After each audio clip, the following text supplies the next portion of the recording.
श्रावण मास के द्वितीय जो सोमवार पड़ता है, बहुत ही सुयोग्य और अपने पूर्व कर्मों के पाप को क्षय के लिए यह पवित्र सोमवार होता है। दूसरे सोमवार के दिन यदि कोई व्रत रहता है तो उसके घर के रुष्ट पितृ जो होते हैं वह शांत हो जाते हैं। लोग कहते हैं कि हमारे घर में महाराज भूत प्रेत की बाधा हो गई है। अक्सर गांव देहातों में सुनने को मिलता है कि महाराज हमारे घर में जैसे लागेला कि कोनो प्रेत के छाया हो गई बा। खैर ऐसा तो कुछ होता नहीं है।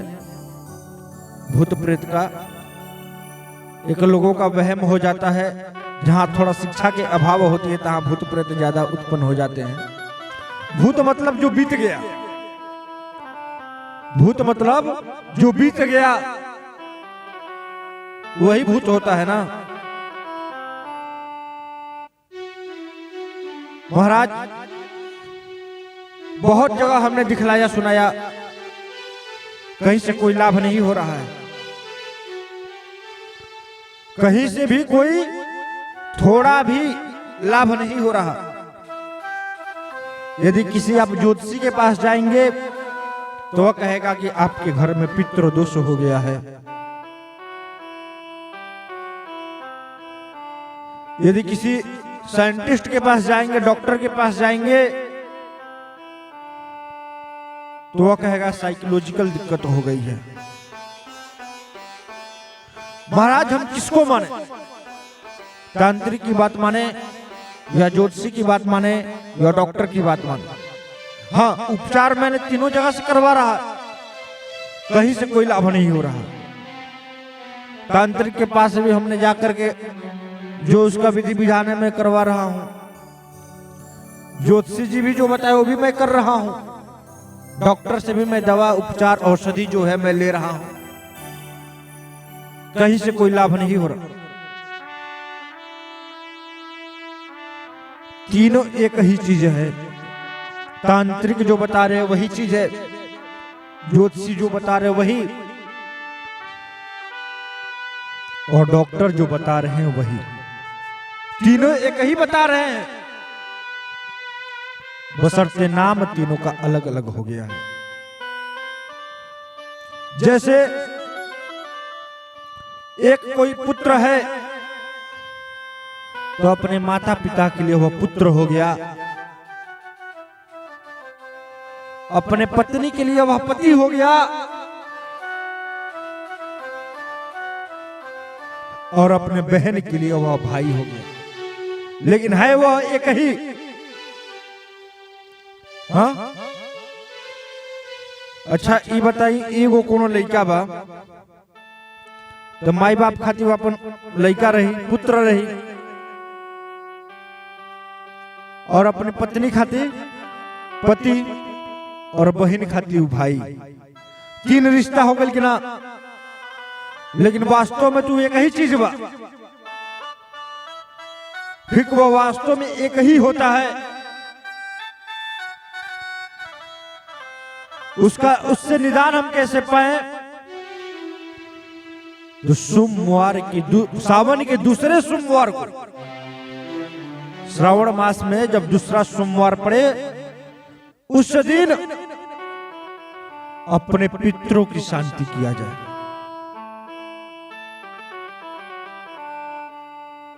हो सके तो किसी शिवालय में स्वयंभू जो जमीन से निकले हुए हो उस शिवालय में जाकर के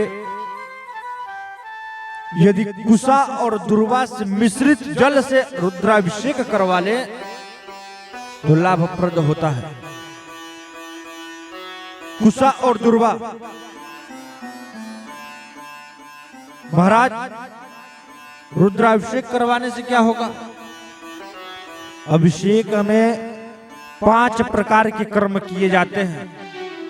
जो हमारे विज्ञान से भी जुड़े हुए हैं, साइंस से भी। पहला तो प्राणायाम जो करवाया जाता हुआ योग है। दूसरा जो 3 साढ़े 3 घंटा उन्हें बैठाया जाता है अलग अलग मुद्राओं में, वह भी योग है। तीसरा शुक्ल यजुर्वेद का एक शाखा है आयुर्वेद। आयुर्वेद में पूर्व समय में मंत्र चिकित्सक होते थे। मंत्र चिकित्सक, जिस समय औषधि नहीं थी, उस मंत्रों के द्वारा भगवान शिव के ऊपर जलाभिषेक किया जाता है।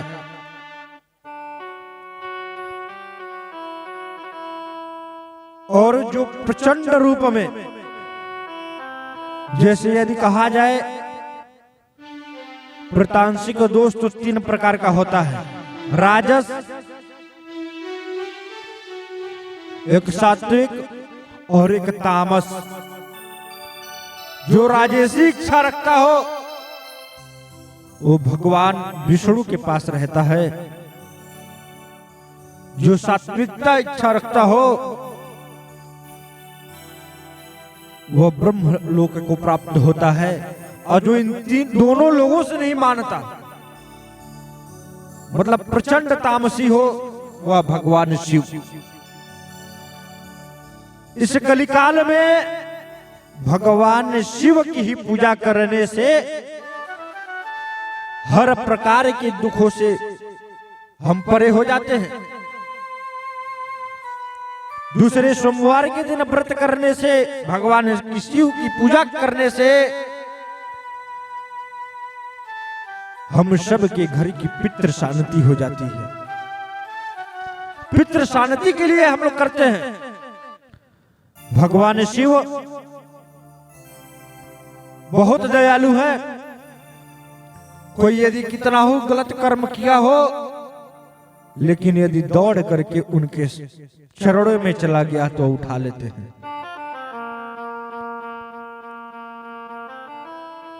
एक सेठ जी थे, बहुत कंजूस थे। वो आज तक कभी गंगा स्नान नहीं किए थे। कई लोगों ने कहा कि क्यों नहीं गंगा स्नान कर लेते हैं? अरे जाएंगे तो किराया भाड़ा लगेगा महाराज, क्यों हम जाएं स्नान करने? हम घर पे नहीं स्नान कर लेंगे। जब कुंभ लगा, सारे गांव के लोग कहे अरे एक बार तो कम से कम अपने जीवन में स्नान कर लो। पूरे गांव के आग्रह करने पे वह चले गए। लेकिन हाँ, जब गंगा स्नान करने गए तो उन्होंने ऐसा जगह ढूंढा जहां कोई न मिले। कौन सा जगह? शमशान घाट। शमशान घाट उन्होंने देखा, वहां पर कोई न मिले। शमशान घाट में जाकर के जैसे डुबकी लगाए और बाहर निकले, भगवान शिव तो वहीं रहते हैं। तुरंत कहे आओ जजमान, हमारे घाट पे स्नान करने का दक्षिणा दो। अब सेठ जी तो घन चक्कर में पड़ गए। कहे कि भाई अभी हम स्नान कर रहे हैं, यहाँ तो कोई था ही नहीं, अभी यहाँ कहां से चले आए? सेठ जी कहते हैं अच्छा तुम कौन हो? तो मैं तो इस घाट का मालिक हूँ। तो यहाँ तो कोई नहीं रहता? नहीं नहीं, मैं यहीं रहता हूँ। अच्छा ठीक है, कितना चाहिए कर? तो देखो मैं वैसे लालची तो नहीं हूं, तुम कितना दोगे?